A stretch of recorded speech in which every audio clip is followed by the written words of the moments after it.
There's an old saying in my area. Let nothing that dies in the woods lay unburied a day, lest by the Mingle its body will be carried away.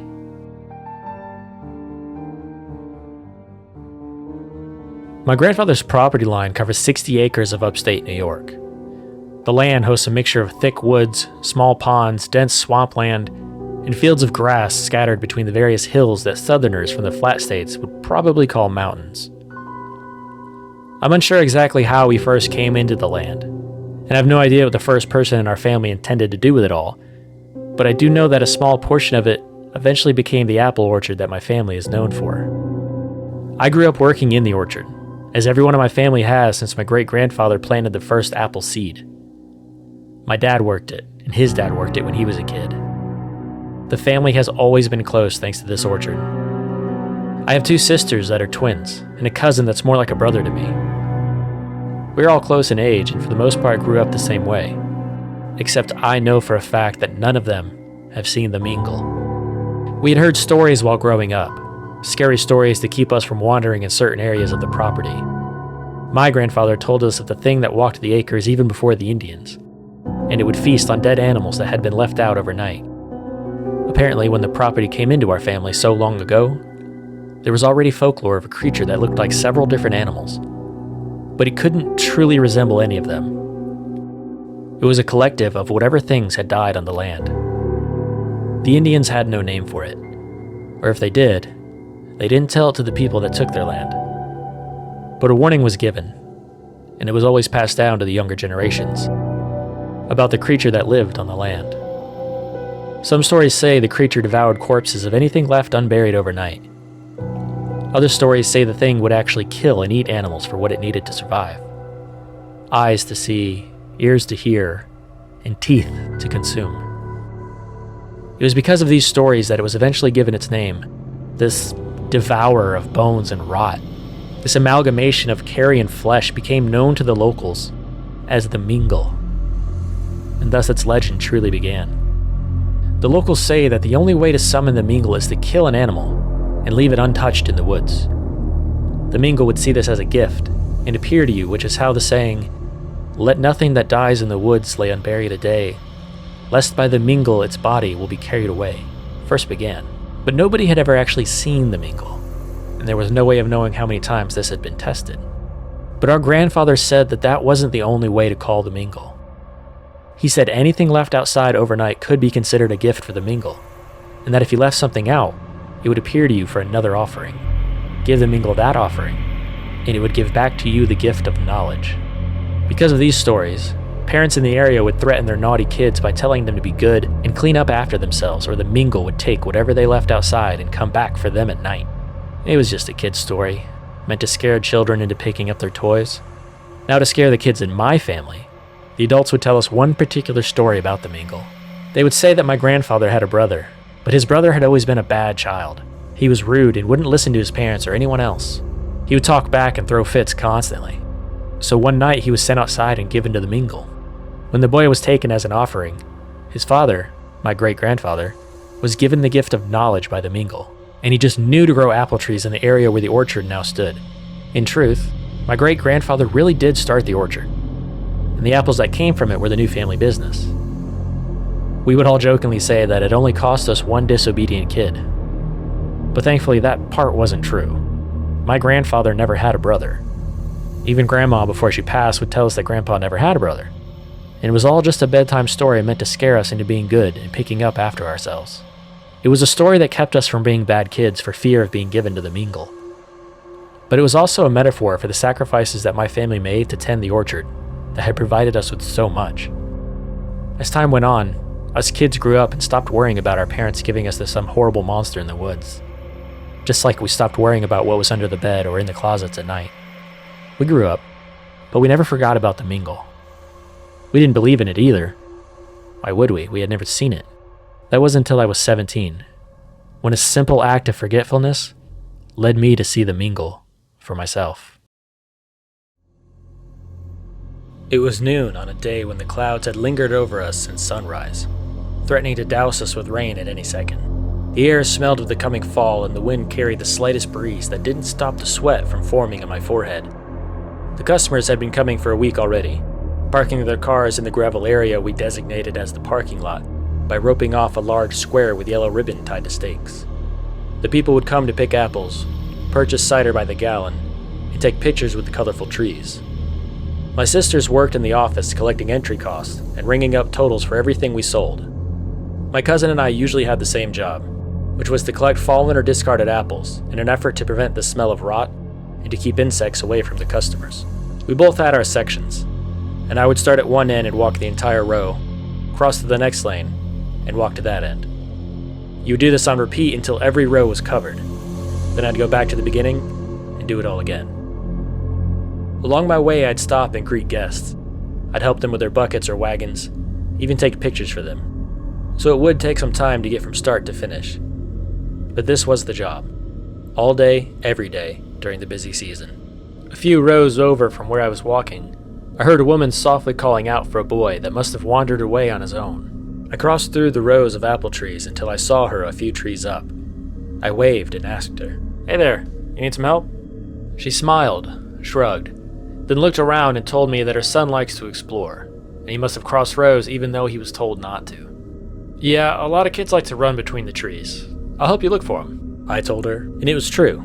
I'd sometimes have to get onto kids for running between the rows and breaking off branches accidentally.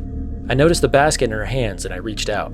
"Oh, let me carry that for you. Listen, if we get separated, just have the front radio me so I can return this," I said. It was standard procedure. This wasn't my first missing kid, not even the first of the new season. She thanked me for helping her and immediately started looking between the trees for her missing son. "It's no problem. Tell you what, you work your way inside and I'll work my way to the edge," I told her. That way she didn't risk getting lost among the apple trees. Then we started to look in opposite directions. I heard her calling out for Charlie in between my own calls for the missing boy. And eventually I realized he couldn't be out any more my way, because I was at the edge of the orchard where the grass field began. I saw the roof of the ruined building that was once a barn way off in the distance. I looked up and down the line that separated the orchard from the knee-high grass. It didn't look like any of it had been disturbed recently. We were in the process of fencing off this section of the orchard, but hadn't gotten around to finishing yet. I wiped sweat from my face, and right then my radio kicked on. "Hey Will, they found the kid on the swings," my sister Tara said. I unclipped the walkie. I was happy the kid was found, but not pleased with having walked all the way to the edge. "Great, I'm all the way out at the old barn side. I'll head back with the basket." I took 2 steps before the radio kicked on again. "No, cancel that. Lady just picked up a bag in the office. She left a $10 tip for you up here." The radio clicked as she let go of the button, then clicked again as she pressed it once more. $5 tip. There's a $5 up here for you." I snorted a laugh, then hit the button. "I'll be up there for that 10 in a bit. But I see some damage on a fence post, so I'm gonna take care of it while I'm out at the edge." She clicked the button twice without saying anything, which was our way of saying heard. Truthfully, the fence didn't need anything because we had replaced some recently. But between the breeze, the overcast clouds, and the busy day, I was exhausted. I gave a quick look to each side, then back toward the orchard, and when I saw nobody was around, I walked a few feet into the knee-high grass, dropped the woman's bucket to the side, and laid down on my back. I tipped my hat so that the bill covered my face from whatever sun was trying to push through the clouds. I took a deep breath followed by a welcome yawn. Then I closed my eyes and immediately fell asleep. This was something I hadn't done in a long time, but I knew the radio would wake me up when I was needed. It felt like just a nod, just a quick 5-minute refresher, but when I opened my eyes and checked the time, it had been nearly an hour. I cursed, jumped up and bolted toward the office, leaving the basket full of apples in the tall, knee-high grass just beyond the edge of the orchard. On my way to the office, I knew I was going to get an earful. The customers had thinned out because we would be closing soon, so I picked up bad apples on my way and dropped them into the first bucket I saw, doing my best to fill the bucket all the way before reaching the office. When I got there, I was out of breath. As soon as I opened the door, I forced myself to look composed. "I buzzed you like 5 times. Where the hell have you been?" Tara asked as soon as I had stepped inside. "I was fixing the fence. What's up?" I said back quickly, trying my best to play it cool. "We needed to load a bunch of pumpkins. Sherry's out there doing it, and she's pissed because you didn't answer." "Well, where's Tim?" I asked. I knew that my other sister Sherry despised manual labor more than anyone, and that our cousin Tim's section of the orchard was closest to the office anyway. "Tim's running the wood splitter. Tara said as she picked up her phone and started texting someone. I turned to leave the office. Unfortunately, she must have looked up from her phone just then. No, you didn't. You took a nap, didn't you? She asked in shock. What? No? Was all I managed to say. Because yeah, I was busted. You have grass all over your back. Ooh, Sherry is going to freak out. Oh, and when Dad finds out you were sleeping on the job? Yikes. She gritted her teeth and raised her eyebrows. It was true, Sherry would freak, as she was prone to do. And our dad would dive into one of his famous hard work ethics lectures that would not only bore me to death, but make me look at his disappointed face for the entire time. I considered brushing her off and denying it, until I saw Sherry coming back from the vehicle in the parking lot. This meant I had seconds to work this out, not minutes. Come on, I'll split the tip, I said quickly, hoping to get this sorted out before it was too late. What tip? She asked while faking a confused look. I glanced at the door just as Sherry reached for the door handle. Okay, all of it, I agreed, knowing that missing out on $10 was a lot better than hearing everyone know I had taken a nap on the clock. As soon as Sherry walked in and saw me, her eyes narrowed. Where the hell were you? I just had to load like 30 pumpkins by myself. I opened my mouth to respond, but Tara beat me to it. Don't worry, Cher. I already questioned him. Radio died while he was fixing some fencing. Sherry took her usual seat at the other register area. Ugh, I told Dad we needed new radios weeks ago. These are like 5 years old and they don't even work half the time. I played along right away. Yeah, they are pretty old. And the speakers are kind of low now too. Did you guys notice that? Tara nodded and looked at Sherry. That's true. I could barely hear mine half the time. She was earning every cent of my tip. Sherry rubbed her eyes with her hands and sighed. I'll get us new radios. Dad'll just have to pay me back. Do we need anything else?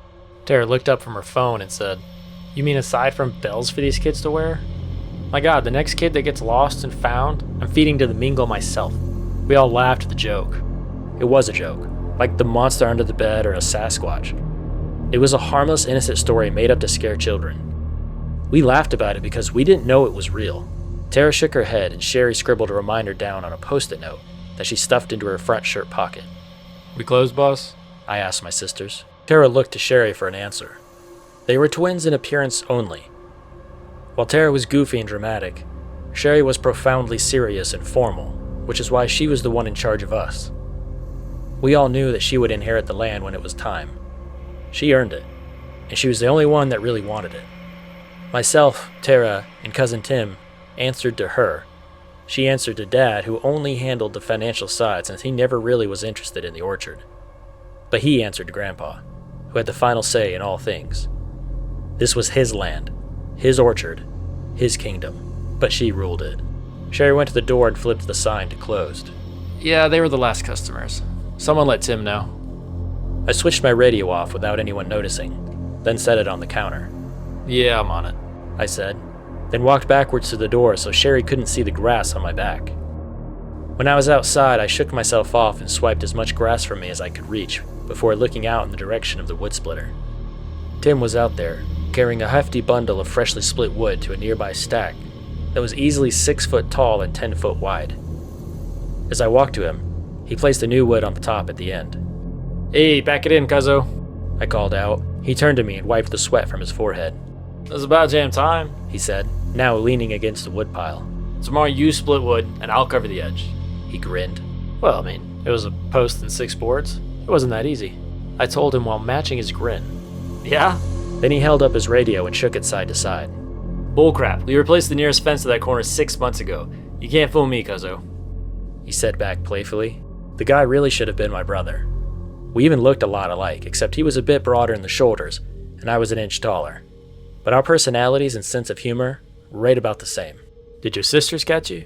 He asked, using a bandana now to wipe the rest of the sweat from his face and neck. I had to admit to getting caught by Tara. Well, it wasn't Sherry, so you'll be fine, he assured me. We all tended our closing duties. My sisters counted the money in the registers and cleaned up the office. Tim and I went about collecting any tools or large equipment that had been pulled from the shed or garage and returned them to where they belonged. We finished quickly and left in our vehicles.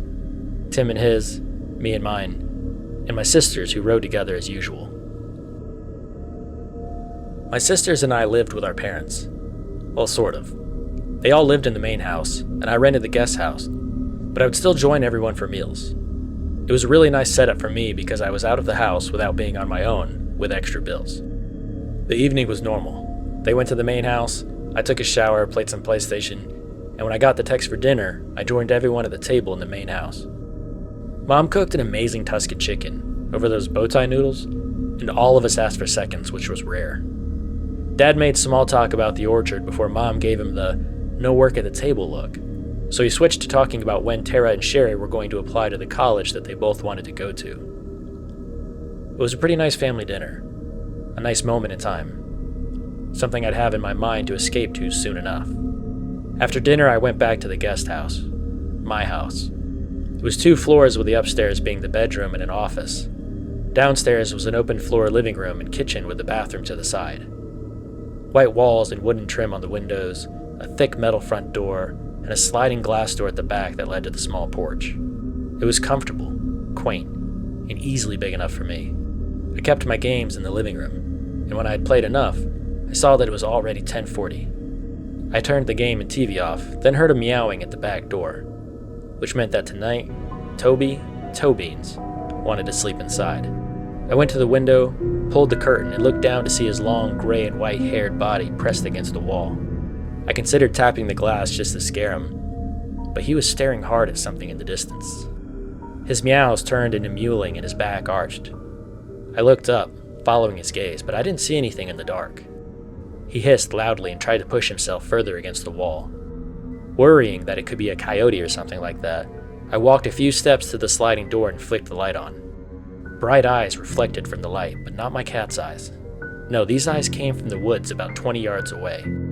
I froze, staring first at the eyes, then at the rest of it. At first glance, meaning the 5 seconds it took to register just what I was looking at, I thought it was a deer, a buck with stubby antlers. But it wasn't that simple, not at all. It stood on all fours like a deer, but its fur was black, gray, and wiry like a possum. The antlers were short and stubby, but that's because each branch of its horns had been broken. Some were still long, but most were knots at the base of its head that was mostly wolf. I say mostly because the jaw was pale and human-like. The wolf eyes reflected in the light, and for a second, I thought they glowed. I was stunned, confused and terrified all the more when it took a step forward, brazenly stepping out of the tree line and into the little backyard of the guest house. It was now standing in the open where I could easily see it in the moonlight. I was able to see the bottom mouth had a scar that ran down from the bottom lip to the chin. It had constant lines of drool dripping from the upper wolf mouth that extended beyond the human jaw. One leg ended in a hoof, another in a large 4-fingered hand that looked like a deformed giant squirrel's hand, and the back legs were dog-like. I heard another hiss. The thing did too because its wolf snout tilted down to where my cat was. It was so afraid that all it could do is push itself against the wall and hiss. This animal, this creature made of too many things, took another step, and the human jaw opened and closed against the wolf teeth. And it spoke. It spoke in a slow, guttural way that made no sense with how unnatural its mouth was. But somehow, it still spoke. Gift offering. It groaned almost painfully, with thick saliva dripping from the elongated wolf's snout. It took another step, not toward me, but to Tobeans. In a moment of courage or stupidity, I slid the door open, reached forward and yanked my cat inside while the feline twisted and swatted at me in a reflexive fear of its own. I tossed it, maybe a little too hard, behind me and slammed the door closed. This thing outside took several steps forward all too quickly for my comfort, and in just a few seconds its face was right on the other side of the glass. Hot breath made the glass fog up in front of it. It looked at me with dead eyes, literally white glazed eyes with no pupil. No offering. No gift. It said in its forced speech that wasn't physically possible with such a deformity, but I heard the words in my head as if they were spoken out loud. So I'm still not sure if it actually did speak to me, or if it was only in my head. Before I could decide, it turned away and calmly returned to the woods, out of sight. I stared at the spot in the woods for so long that when I moved, I felt lightheaded. Tobeans had long since walked away and found somewhere to either hide or sleep. Both things I wished I could do, but after seeing that creature, all I was capable of was looking out the window and imagining it looking back. After a while, I went to the small kitchen and poured a glass of water. I chugged it down so fast that I spilled some of it on my shirt. I felt the cold water on my skin, and I wanted to cry. I could feel it.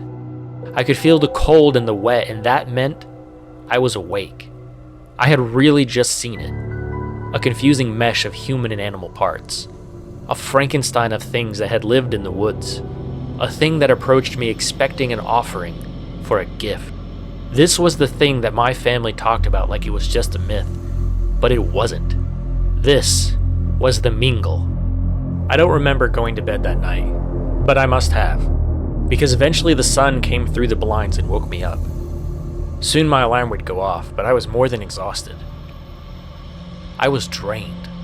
My muscles felt sore as if I'd been in the gym all night. I was so thirsty that my tongue felt shriveled. My lips were dry, and when I opened my mouth, I felt the skin at the sides tear. I slid out of my bed, groaning as my legs took the weight of my body, and Christ, they were sore. I slowly walked to the bathroom and drank from the sink until I felt like I'd be sick. Then I cut the water off and looked at myself in the small mirror above the sink.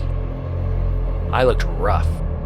The area around my eyes were dark, my eyeballs were bloodshot, and my skin was slightly off color. I looked like I was coming down with the plague, and it felt just as bad. I saw my phone on the nightstand and knew I'd have to call in today. There was no way I'd be able to help work in the orchard in this condition. I wanted to open my phone, text Sherry and tell her how I felt, then get back into bed, and when I woke up, I'd text Mom and beg her to bring me some food. That's what I wanted to do. What happened was I reached for my phone, and the world became smaller, as if my vision was narrowing until it was like I was looking through a peephole. My body felt heavy, too heavy, and I fell. When my eyes opened, the first thing I realized was that the room was off-white. The lights were fluorescent and my arm hurt. I looked down to see an IV tube that seemed to be pumping fluids into me. I slurred, immediately wishing I hadn't tried to speak, because my jaw ached. "Hey, sweetie, hey, good morning. How are you feeling?" My mom asked softly. "What? How?" was all I managed to say. My eyes almost rolled back. It hurt so much to try and talk. "What happened? Honey, you had some kind of episode or something, and you fell, and you hit your face on the floor, that's why it hurts to talk. Nothing's broken, thank God, but it was close. Oh, okay, here's the doctor. Good morning," she said eagerly to the man that had just entered my room. "Good morning. Don't try and talk yet. You hit your jaw pretty hard. It was dislocated when they brought you in. It's painful to fix, which is why it's so sore. You also hit your nose pretty hard, and you're going to have some bruising, but no teeth are broken. That's some good news. And we're giving you a steady supply of electrolytes, vitamins, and nutrients that were dangerously low." He explained with a look of concern. "What does that mean?" my mother asked. Thankfully, the doctor didn't just answer her question. He elaborated on what she meant to ask, which was how this could happen. "Well, it seems your son had a seizure, brought on by hyponatremia, which is caused by several low levels of either potassium, magnesium, chloride, calcium.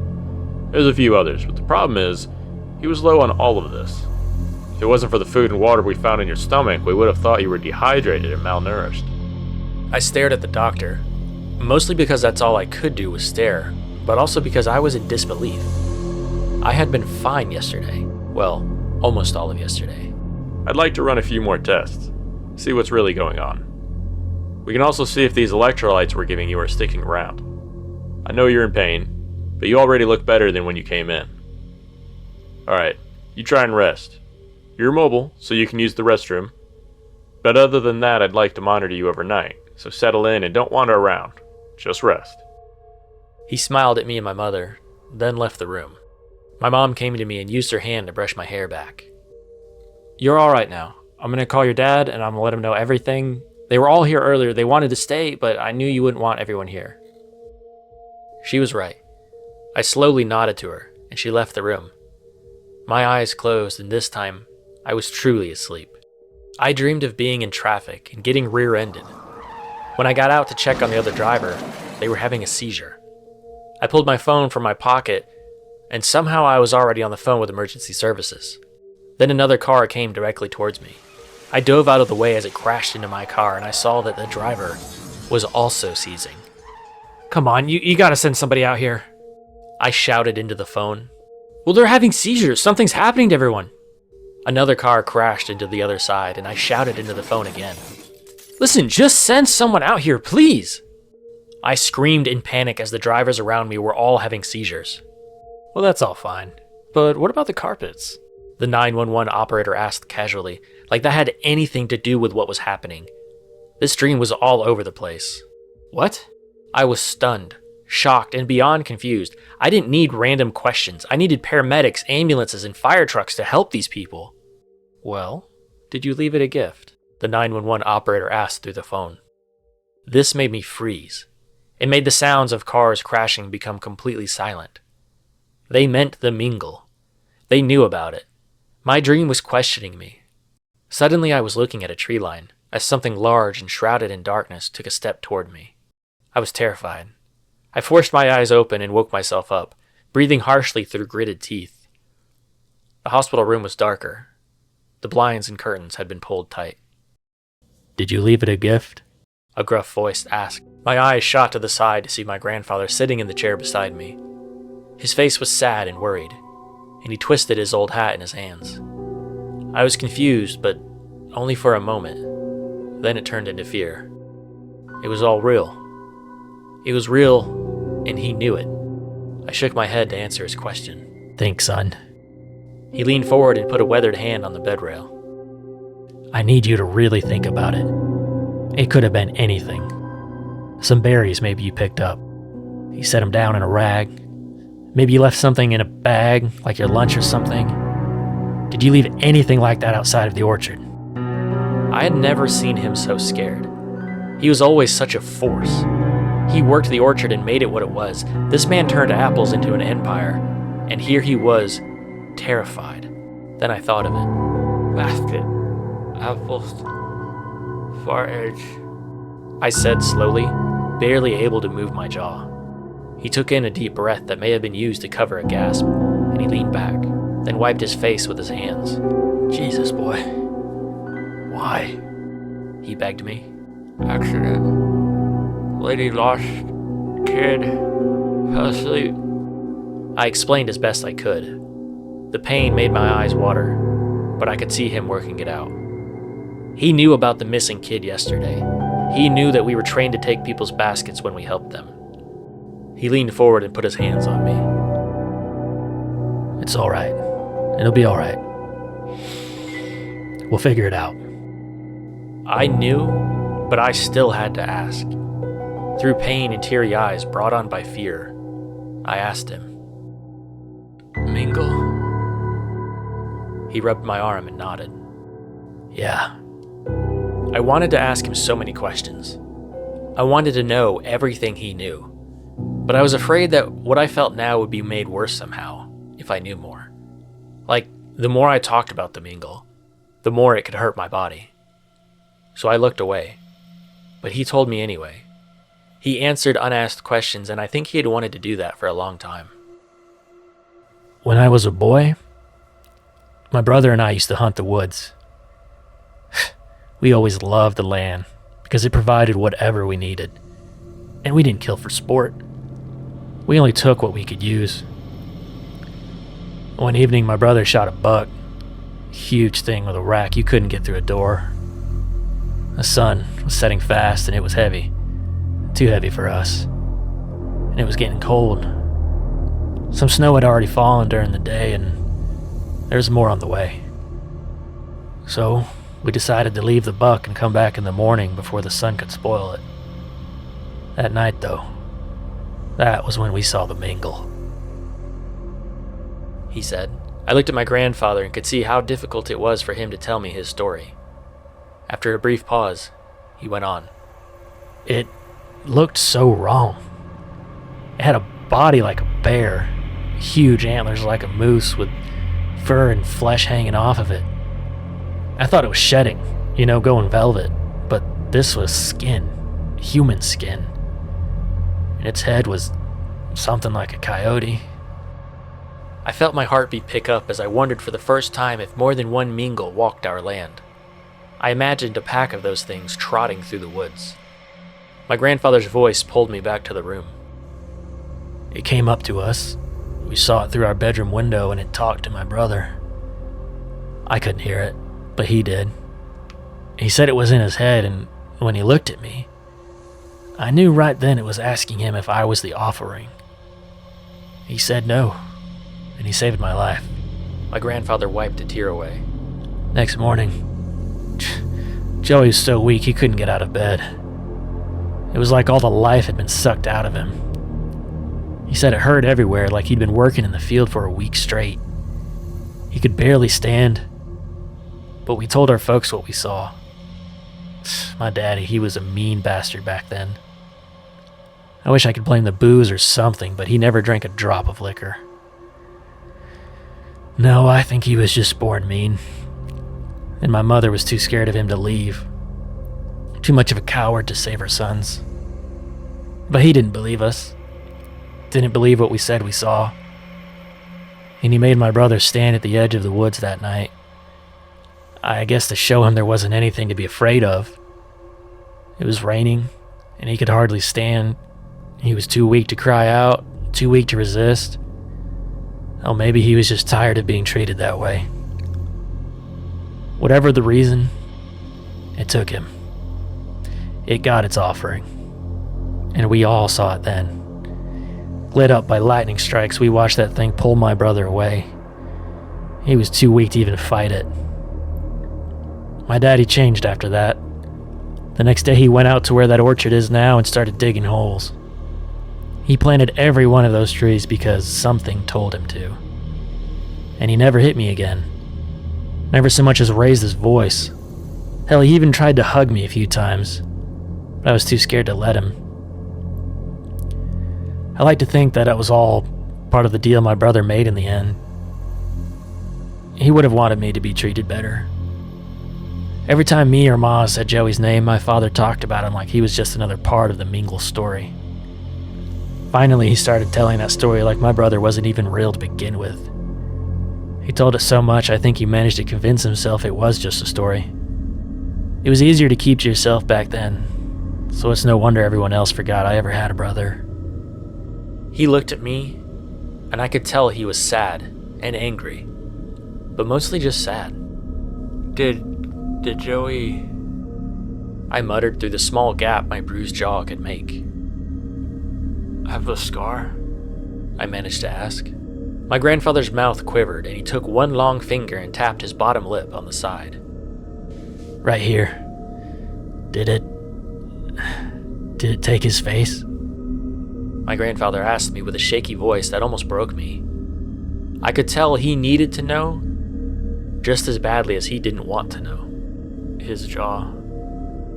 I replied, actively fighting to keep myself from crying. My grandfather leaned forward and dropped his face into his hands, and he cried, a deep, sorrow-filled cry that broke me. My grandfather stayed with me all evening and night. When my parents came back to visit, they brought us some food. Thankfully, it was so soft that it didn't hurt much to chew. Eventually, they left, except for my grandfather. I'm not sure if he expected the Mingle to come into the hospital or not, but the nurses brought in a small cot and he slept in the room with me. I was thankful for that, because the idea of being alone was horrifying me. The next day, my electrolyte levels were back to normal.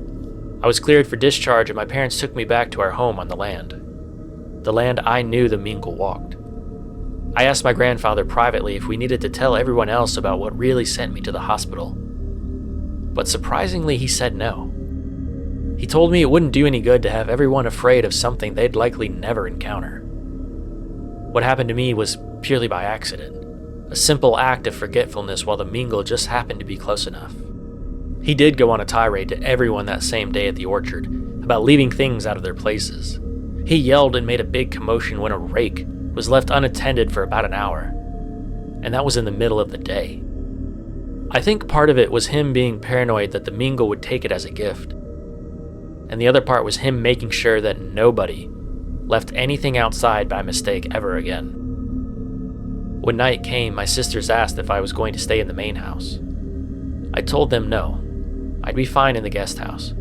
They were reluctant to let me, but it wasn't like anyone could stop me from sleeping in my own bed. Honestly, I was a little scared, afraid of what would happen if it decided to come back and see me again.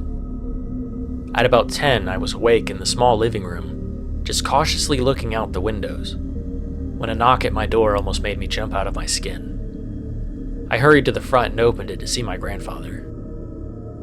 Seen it yet? He asked. No. Is it gonna come back tonight? Think so. I'm sure it knows you're back on the land. He said softly. He stepped in. We stood awkwardly for a minute, then both went to the back window and looked out towards the tree line. Why did it come? I mean, stuff gets left out. People have left stuff out before. I can't be the only one. I tried to ask, but he stopped me. It just happened to be around is all. There's a lot of land out there. It was just nearby this time. He told me. Then he took a breath in. When it happens, you'll get answers to questions you didn't know you had. His voice was barely more than a whisper. When it took my brother, I knew things too. I knew my daddy was going to be different after that night. I knew that the apple trees would provide for this family. I knew I'd have 2 granddaughters and 2 grandsons. And I knew that one of them would meet the Mingle. And I knew it wasn't the only one. There's more of them out there? I asked, now looking out at the woods as if I was going to see a herd of them walking around. In them woods? No, just the one. But out there in the world, hundreds of them.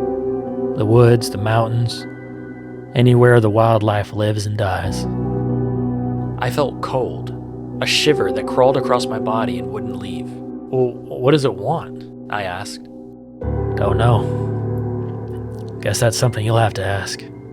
Listen, Sherry won't understand why it's all left to you. Your parents won't understand, your uncle, your cousin. They'll be confused for a while. He told me. They won't know anything. They won't see it. Wait, why are you here? I asked while suddenly realizing how my grandfather was talking. And even without the gift of the Mingle, I knew the answer. It's the only way to stop it for a while, he finally said. Wait, you don't know that? I said back instantly. He looked at me with soft eyes, a tenderness I'd never seen in him before. Then he put a hand on my shoulder. Yeah, I do. And I believed him. A harsh wind made the trees sway. The leaves brushed up against each other quickly. The sound pulled our ears to the tree line, and either it had used the wind and called to us, or it had merely been there, and we hadn't noticed it. But either way, I was once again looking at the Mingle. It stepped out of the tree line, fully into the moonlight. My grandfather and I stared at it as it took its time coming closer like a curious deer would. God, it would be beautiful if it wasn't so unnatural, my grandfather said. I looked at him, and he wasn't afraid. He wasn't nervous. He instead looked sad when he pressed a hand against the glass window. We were climbing the tree by the creek. Joey was up higher, and when he fell, I couldn't catch him. He got that cut on his chin, and he didn't cry or anything. He was tough. I cried, though. It hurt to see him in so much pain. The Mingle was closer now. It looked at me with those colorless dead eyes, then turned its wolf snout toward my grandfather. Gift. Offering. It asked, staring at my grandfather. Instinctively, I shook my head. No, he's not! The Mingle looked at me for just a second, seemed to consider me. It's all right, my grandfather said. Then he hugged me, probably the first time he had ever hugged me. No, just let it leave! It left before! I smacked the glass. Go away! I commanded. It's gotta take something every time. You won't survive that again. It was always going to be this way. I just didn't know which one of you I'd be dying for. I'm glad it's you. The others, they wouldn't be able to handle it. You can, though. He told me like he was trying to convince me. He was wrong.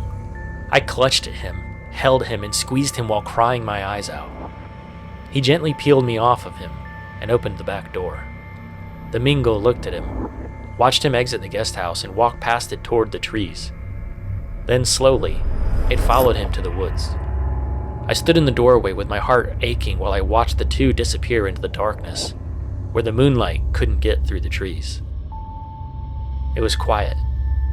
The air was still, like the wind itself was sad to see my grandfather go. And just as he said it would be, suddenly I knew things. I knew that it couldn't be killed. I knew that even though the land was left in my name, that I was going to let Sherry take over and that she would do it all better than I could. I knew that my cousin was going to die in an accident in 4 years. I knew that across the country right now in Montana, someone was being told the story of the Mingle on their land. I knew that if we sectioned off 10 acres of land on the opposite side of the orchard and turned it into a campsite, that one day I'd scare a camper with my story, and they'd see the Mingle walking in the moonlight. But it wasn't coming for them. It would just be walking by. And I knew that right then as I was looking at the shape by the tree line, that my grandfather's eyes looking back at me were no longer his. That was 15 years ago tonight. I looked at their faces, each of the campers hanging on to my every word as they did every year. That's not a true story, though, right? The Mingle isn't real? One of them asked me. He was sitting much closer to the campfire now than when I had started my story. My knees ached when I stood up, usually what happened when I sat too long at one of these start-of-season campfires. Just to be safe, don't leave anything outside of your cabins tonight, and definitely don't go wandering around out here. You never know what's lurking, I told them with a mischievous grin. I slowly nodded to the oldest counselor. He jumped up and yelled loudly, which made almost every one of the kids scream and duck behind one another. I laughed loudly. This story worked every year. It was a sure way to keep the kids in their cabins, at least for a few nights. I helped settle the kids down, then pat the counselor on the back. He had been a camper here years ago, and by now he knew the story as well as I did. When we handed out the skewers for s'mores, I said goodnight to them all and headed to the larger cabin I had built at the back of the campsite. From my back porch, I could smell the smoke of the large bonfire. I faintly heard kids talking, sharing their own ghost stories, and when I heard a branch break by the trees, I went to the railing and hoped I wouldn't see my grandfather's eyes looking back at me. Instead, I was relieved to see a young deer walking cautiously just beyond the first few trees. I felt relieved and went back inside where I touched the picture of my cousin, and I thought about how much I still missed him. With one last look outside, I saw the moonlight finally break through the clouds to shed some light on the campsite, and I wondered if it would be one of those kids out there now that would see the Mingle, just as I had so many years ago.